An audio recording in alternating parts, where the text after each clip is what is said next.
ময়ূক, আপনি কি আমাকে শুনতে পাচ্ছেন? আরে শুনতে পাচ্ছি, এখন অব্দি শুনতে পাচ্ছি। মিসাইল অ্যাটাক হলে আর শুনতে পাবো না।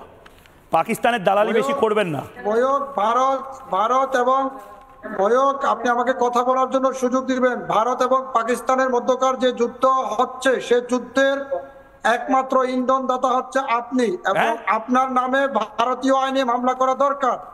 আমি আরেকটি বিষয়টা হচ্ছে, আপনি কি আসলে হিন্দু না মুসলিম না খ্রিস্টান? আমি ভারতীয়। একটু কনফার্ম আমি ভারতীয়।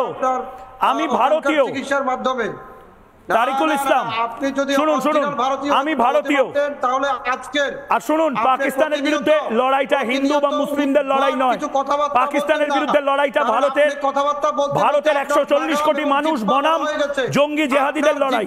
কাটা দরকার আপনার জিহ্বা কাটা দরকার।